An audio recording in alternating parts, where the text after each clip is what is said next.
Deixe-me Viver, de Luiz Sérgio por Irene Pacheco Machado. Fique agora com o capítulo 11, Nova Oportunidade. Voltando ao plano espiritual, buscamos novamente a colônia dos rejeitados, e desta vez fomos levados até a ala dos recém-chegados. Antes de entrar na enfermaria, recebemos passes reequilibrantes e vestimos uma roupa especial. Olhando aqueles fetos, formas diminutas, meu coração chorou. Que triste quadro! Alguns se encontravam protegidos por mínimas incubadoras, até do tamanho de uma caixa de fósforos, recebendo luz. Trancafiados em um perispírito reduzido, víamos espíritos quase dementados, porque seus pais os rejeitaram, mandando-os de volta. É como se fizéssemos um pedido pelo reembolso postal e, ao chegar a encomenda, nós a devolvêssemos. Para remetê-la, foi preciso embalá-la muito bem. E agora era isso o que abnegados espíritos estavam tentando fazer: desempacotar o filho rejeitado. Uns, ao receberem os primeiros socorros, recuperam-se. Outros julgam que, permanecendo diminutos, terão uma nova oportunidade. Enquanto isso, os pais e os médicos irresponsáveis estão em outra. Mas a vítima geme de revolta nas inúmeras incubadoras das maternidades espirituais. Chegamos perto de um lindo e forte bebê. O aborto fora realizado estando ele com 5 meses de vida fetal. Este espírito foi muito machucado. Juntamente com ele desencarnou a mãe, mas ela não se encontrava ali. Por mais que os médicos tentassem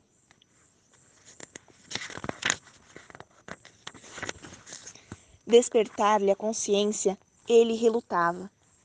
Encontrava-se na posição fetal, quase imobilizado.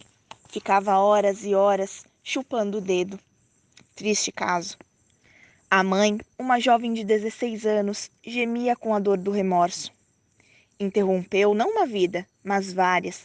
Com seu ato impensado, rasgou inúmeras folhas do planejamento divino.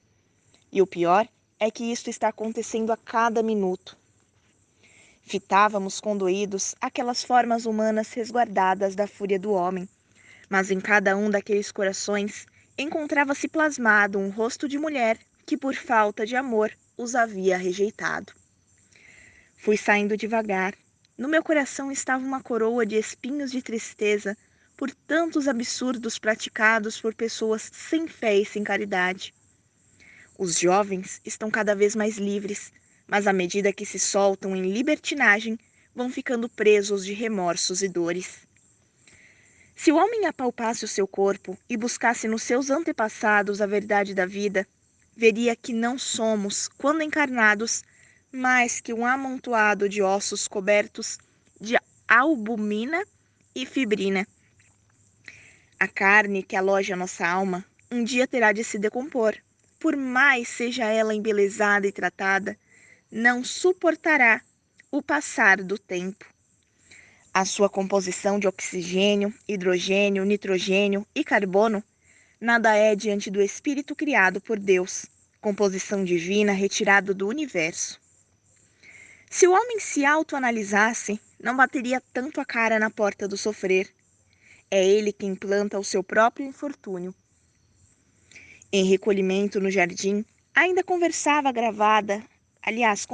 gravada em minha mente cada cena daquela enfermaria.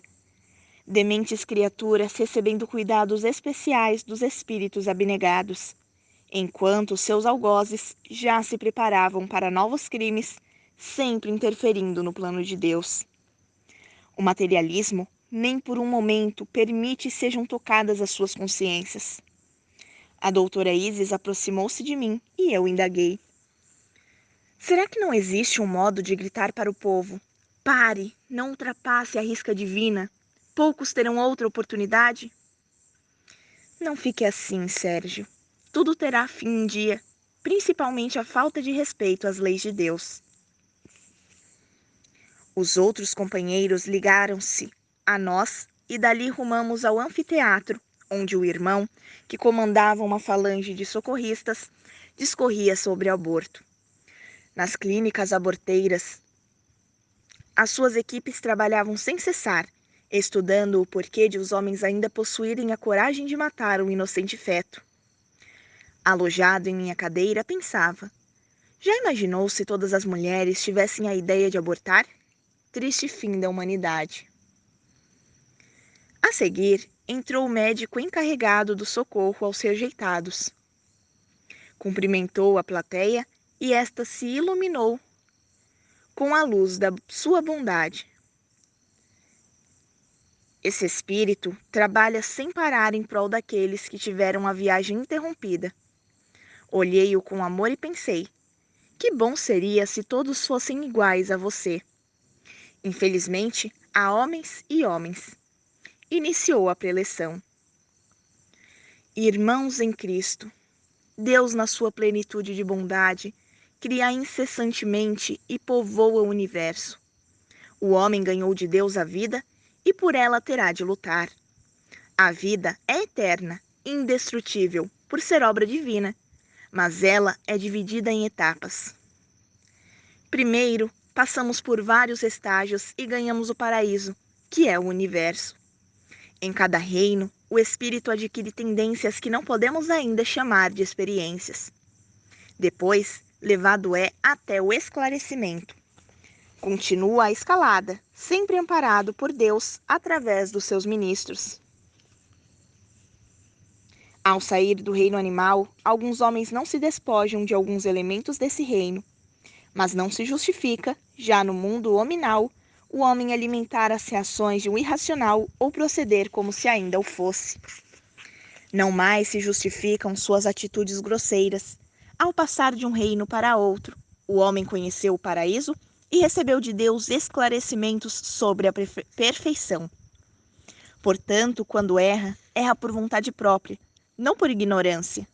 Deus, matematicamente, planejou a vida do ser nas suas escaladas evolutivas. Culpar Deus pelos fracassos é fácil. O difícil é assumir que somos seres sem conhecimento, sem Deus, fracos, covardes e inseguros, que precisam bater por medo de apanhar. A covardia do homem o leva a temer os fatos da vida sem enfrentá-los. Ao primeiro fracasso, vira as costas para as verdades e se cobre dos andrajos da incompetência, e vai assassinando os sonhos e as esperanças dos seus companheiros, não se importando com as consequências, que são terríveis quando abusamos do livre-arbítrio. Por que o homem tira a vida de seu semelhante? Porque dentro dele a morte fez morada. Por si só, ele é um morto, quando nada esperava, quando nada espera da vida após vida, por julgar a vida espiritual apenas um linguajar dos religiosos. Parece que é um ser privilegiado. Vai sempre obtendo vantagens e se inflando de orgulho, egoísmo e vaidade, até que a combinação de oxigênio, hidrogênio, nitrogênio, carbono e outros componentes, chamada carne, volta ao pó e ele se vê nu e perdido em um mundo que fez de tudo para ignorar. Assim mesmo, será orientado, mas a sua casa mental registrou episódios marcantes pela dor que ele multiplicou sobre o planeta. O ranger de dentes será terrível. O grito de socorro será abafado pelos fluidos do seu próprio espírito. Fluidos estes pesados de egoísmo e de maldade. Deus é mau? Pergunto. Claro que não. Temos asas e as cortamos. Preferimos os pés chumbados na matéria do egoísmo e da vaidade, e nada fazemos pelo nosso crescimento. Agora, que fazer? Continuou o orador. Chorar pelas oportunidades relegadas pelo nosso orgulho? Será mais fácil ouvir a Deus e andar certo. Ele nos ofertou o decálogo, que nos pede: não mate, não roube. E quem pratica o aborto não só mata covardemente, como rouba o direito de um espírito viver na carne, direito que todos os falidos têm. Ninguém vem ao corpo físico fazer turismo. Cada ser vem ao plano material em busca do remédio da evolução para o seu espírito. Por que lhe negar o direito da vida uterina, primeira infância, adolescência, idade adulta? Por quê? apenas porque queremos matá-lo, vermos-nos livres dele? Não, meus irmãos, 1000 vezes não. Ninguém pode tirar a escada de evolução dos pés de um espírito falido. Quando ele tomba, nós tombamos juntos. E queira Deus que o homem pare, mas pare mesmo com esta ideia de matar uma criança que implora para nascer. A criança não vem à terra somente para enfeitá-la. Ela traz para cada homem uma estrela de luz e esperança, e ninguém tem o direito de apagar esta chama de vida. Se em vários países a mulher tem o direito de matar, possui também o de arcar com as consequências desse ato. Bom trabalho! Terminadas as palestras, voltamos à colônia dos rejeitados. Procurei a irmã Rosália e junto a ela percorri os belos jardins floridos. Não sem antes notar que seus imensos olhos azuis estavam mais belos, combinando com o seu camisolão, também azul. Suas lindas tranças cor de mel davam-lhe um ar divino. Sentindo-se analisada, falou: Obrigada, Luiz Sérgio, pelo olhar de carinho. Irmã, parece uma santa, é muito bonita. Bondade sua, a beleza que julga ver em mim está no seu coração. Mas por que o irmãozinho está tão triste?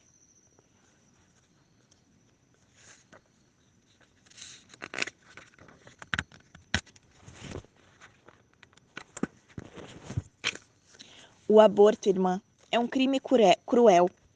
E como os homens o ignoram? É verdade, Luiz Sérgio. As autoridades fingem ignorá-lo. É mais fácil. Venha comigo. Vou levá-lo a conhecer uma bela criança, Mariana. Caminhamos até o chalé 8, onde as tias cuidavam de Mariana, que estavam em preparo reencarnatório. Ao ver Rosália, correu a lhe abraçar e as duas conversaram muito. Rosália tentava convencer Mariana a reencarnar, mas esta dizia: Para que, senhora, se os meus pais não me querem? Já tentei 2 vezes. Mas agora será bem recebida, acredito eu. Espero, irmã Rosália. Mariana nos deixou. Tinha de submeter-se a tratamentos necessários ao seu retorno à carne. Posso ficar aqui para acompanhar a volta de Mariana? Sim, irmão. Teremos prazer em tê-lo conosco. Ali mesmo, no chalé, iniciou-se a preparação da descida de Mariana. À noite, durante o sono, seus pais, Roberto e Tatiana, eram elucidados sobre o compromisso encarnatório.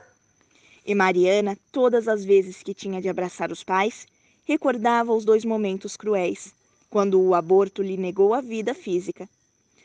Por isso, relutava em abraçar os futuros pais, chegando a perguntar: Por que me querem agora, se antes tanto mal me fizeram? Tatiana respondeu: Antes não podíamos ter filhos, estávamos estudando. Agora temos estabilidade financeira para recebê-la. Mas Mariana não acreditava nos futuros pais. Temia sofrer novamente. E assim a nossa equipe acompanhava a luta daqueles espíritos. Mariana ia retornar ao corpo físico e seus pais a aguardavam ansiosos. Enfim chegou o dia, tudo certo. Nós éramos só emoção, principalmente quando Mariana foi ligada pelos construtores divinos ao útero de Tatiana. Este grande guardião a acolheu com tal carinho que até os encarregados deste belo trabalho sentiram-se intrusos. Agora era o corpo físico de Tatiana que iria abrigar o corpo perispiritual de Mariana, e junto a ele iniciar a criação de um novo corpo físico. A forma reduzida de Mariana já interpenetrava o perispírito de Tatiana. Iniciara-se a grande jornada. Todo este trabalho era seguido de perto por excelentes técnicos da reencarnação. Mariana alojara-se no útero materno e seria alimentada por Tatiana. A forma diminuta de Mariana era o modelo para o seu futuro corpo carnal. A máquina física da mulher possuía elementos tão valiosos que ela deveria sentir-se uma deusa, a deusa da reprodução. Infelizmente, muitas mulheres não se conhecem.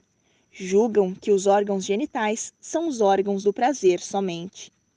Um dia, a mulher vai se conhecer melhor e se fazer respeitada. Voltamos a olhar o corpo reduzido de Mariana no interior do valioso útero materno.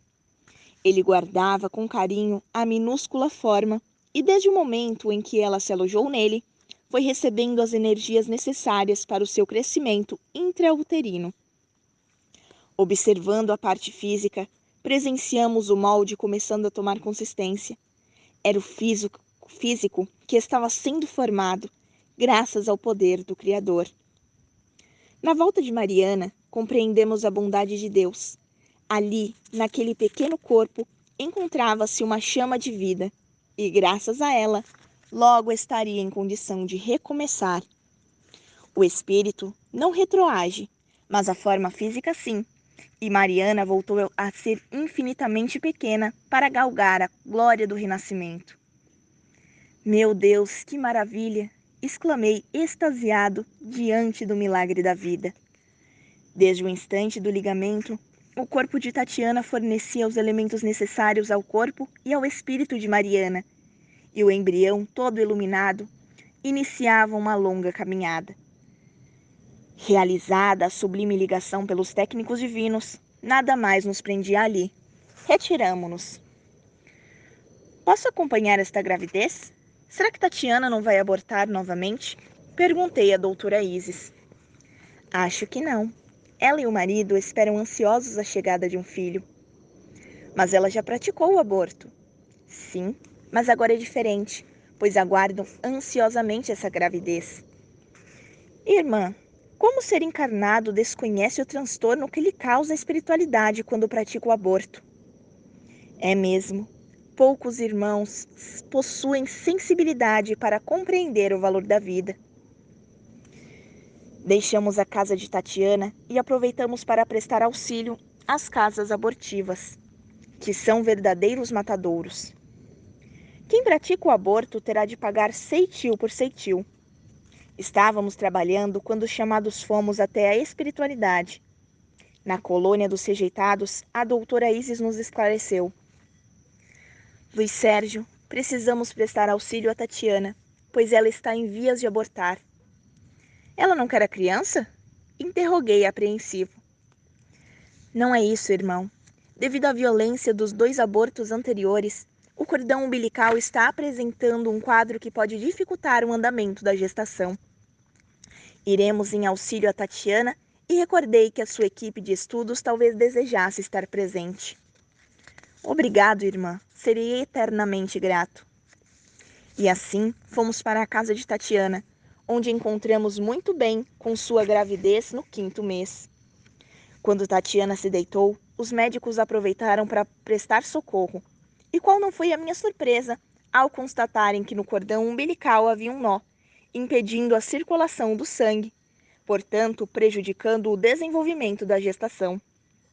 Com grande conhecimento e habilidade, foi o cordão afrouxado pelos médicos, voltando ao normal. Mas a doutora Ellen falou a Isis. Agora impedimos, mas o cordão umbilical de Mariana foi atingido nos abortos anteriores, sendo esta a causa deste nó cego. O cordão umbilical está dilatado, bastante flexível, e quando o feto se movimenta, pode ocorrer um nó. Explique-me, doutora, solicitei à irmã Ellen. No momento do aborto, o feto se debate, desesperado, e nessa luta o cordão tenta proteger-se e se dilata. Numa nova gravidez, ele apresenta esta anomalia, que põe em risco a gestação. Mas também pode ocorrer com mulheres que não praticaram o aborto. São crianças que não desejam reencarnar e, no esforço para se desprenderem do físico, afrouxam o cordão, e este pode sofrer os chamados nós cegos. Muito raros de acontecer naquelas que nunca abortaram, porém com certa frequência em mulheres que já passaram por essa experiência. Olhei Mariana no útero de Tatiana e fiquei contente por ela em ter desfeito o nó umbilical que poderia interromper a gestação. Será que não ocorrerá novamente? Esperamos que não, e se acontecer, queira Deus chegamos a tempo. Dali saímos e, com o coração repleto de preocupação, pedi a Deus por Tatiana e Mariana. Desejo, Senhor, vê-las unidas como mãe e filha. As lágrimas acariciavam meu rosto, mas o meu espírito confiava no poder de Deus. Que assim seja, graças a Deus.